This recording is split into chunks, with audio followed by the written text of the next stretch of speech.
Questioning by Salem Radio Network talk show host Hugh Hewitt and CNN's chief political correspondent Dana Bash. We also asked Republicans and independents nationwide to share their questions for the candidates. We teamed up with Facebook to send a campaign camper across the country over the past several weeks. Thousands of people stepped inside and recorded their questions on video. Millions more have weighed in on Facebook. Candidates, I'll try to make sure each of you gets your fair share of questions. You'll have 1 minute and 15 seconds to answer and 30 seconds for follow-ups and rebuttals. I'll give you time to respond if you're singled out for criticism. Our viewers should know that we have timing lights that are visible to the candidates to warn them when their time is up. And as the candidates requested, a bell will sound like this. We know you are all eager to jump in and debate these important issues, so please wait until you're called on. These 9 Republicans are positioned on stage based on their ranking in the recent polls, so let's begin right now. I'd like to invite each candidate to introduce himself or herself to our audience. You'll have 1 minute. First, to you, Senator Paul. The question is, how do we keep America safe from terrorism? Trump says we ought to close that internet thing. The question really is, what does he mean by that? Like they do in North Korea? Like they do in China? Rubio says we should collect all Americans' records all of the time. The Constitution says otherwise. I think they're both wrong. I think we defeat terrorism by showing them that we do not fear them. I think if we ban certain religions, if we censor the internet, I think that at that point, the terrorists will have won. Regime change hasn't won. Toppling secular dictators in the Middle East has only led to chaos and the rise of radical Islam. I think if we want to defeat terrorism, I think if we truly are sincere about defeating terrorism, we need to quit arming the allies of ISIS. If we want to defeat terrorism, the boots on the ground need to be Arab boots on the ground. As Commander-in-Chief, I will do whatever it takes to defend America. But in defending America, we cannot lose what America stands for. Today is the Bill of Rights anniversary. I hope we will remember that and cherish that in the fight on terrorism. Thank you, Senator. Governor Kasich. Thank you, Wolf. Just last weekend, a friend asked one of my daughters, do you like politics? And my daughter said, no, I don't. And the reason I don't like it is because there's too much fighting, too much yelling. It's so loud, I don't like it. You know, I turned to my friend and I said, you know, she's really on to something. And when we think about our country and the big issues, Wolf, that we face in this country, creating jobs, making sure people can keep their jobs, the need for rising wages, whether our children, when they graduate from college, can find a job, protecting the homeland, destroying ISIS, rebuilding defense. These are all the things that we need to focus on, but we'll never get there if we're divided. We'll never get there if Republicans and Democrats just fight with one another. Frankly, we are Republicans and they are Democrats, but before all of that, we're Americans. And I believe we need to unify in so many ways to rebuild our country, to strengthen our country, to rebuild our defense, and for America to secure its place in the world for us, for our children, and for the next generation. Thank you. Governor Christie. Thank you, Wolf. America has been betrayed. We've been betrayed by the leadership that Barack Obama and Hillary Clinton have provided to this country over the last number of years. Think about just what's happened today. The second largest school district in America, in Los Angeles, closed based on a threat.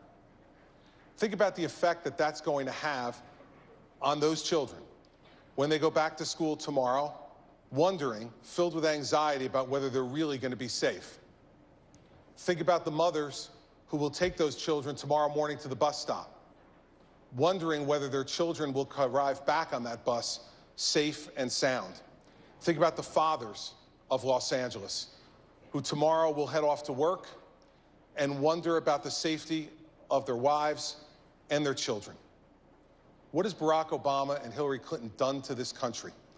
that the most basic responsibility of an administration is to protect the safety and security of the American people. I will tell you this. I'm a former federal prosecutor. I fought terrorists and won. And when we get back in the White House, we will fight terrorists and win again, and America will be safe.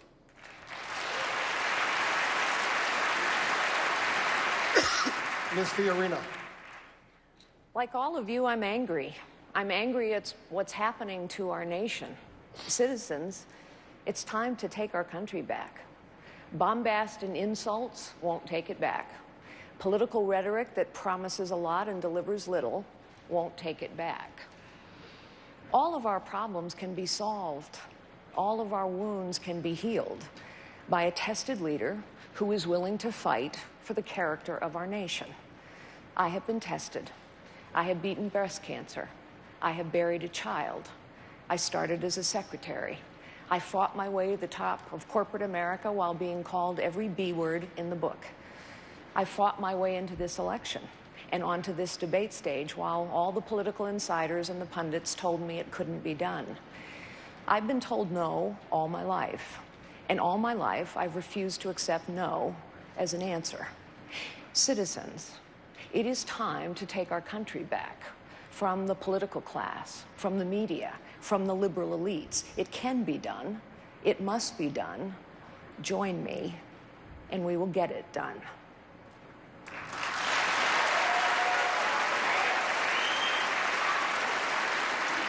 Governor Bush. Our freedom is under attack. Our economy is underwater. The leading Democrat is under investigation. And America is under the gun to lead the free world to protect our civilized way of life. Serious times require strong leadership. That's what's at stake right now. Regarding national security, we need to restore the defense cuts of Barack Obama, to rebuild our military, to destroy ISIS before it destroys us. Regarding economic security, we need to take power and money away from Washington, D.C., and empower American families so that they can rise up again. Look, America still is an exceptional country. We love to lead, and we love to win. And we do it when we take on any challenge, and when we support our friends. As president, I will keep you and our country safe, secure, and free. Thank you.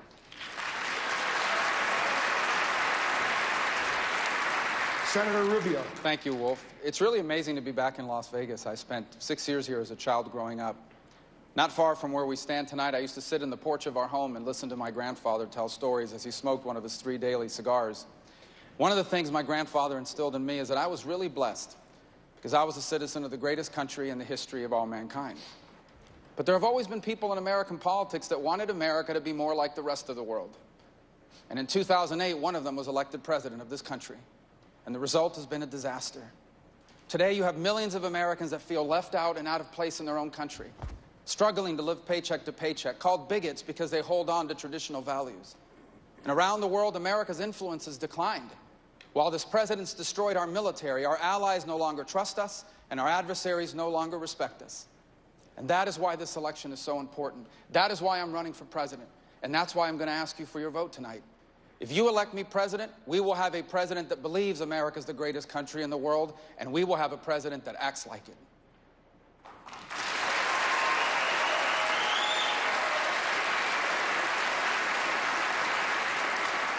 Senator Cruz. Thank you, Wolf. America is at war. Our enemy is not violent extremism. It is not some unnamed malevolent force. It is radical Islamic terrorism. We have a president who is unwilling to utter its name. The men and women on this stage, every one of us, is better prepared to keep this nation safe than is Barack Obama or Hillary Clinton. We need a president who understands the first obligation of the commander-in-chief is to keep America safe. If I am elected president, we will hunt down and kill the terrorists. We will utterly destroy ISIS. We will stop the terrorist attacks before they occur, because we will not be prisoners to political correctness. Rather, we will speak the truth. Border security is national security, and we will not be admitting jihadists as refugees. We will keep America safe.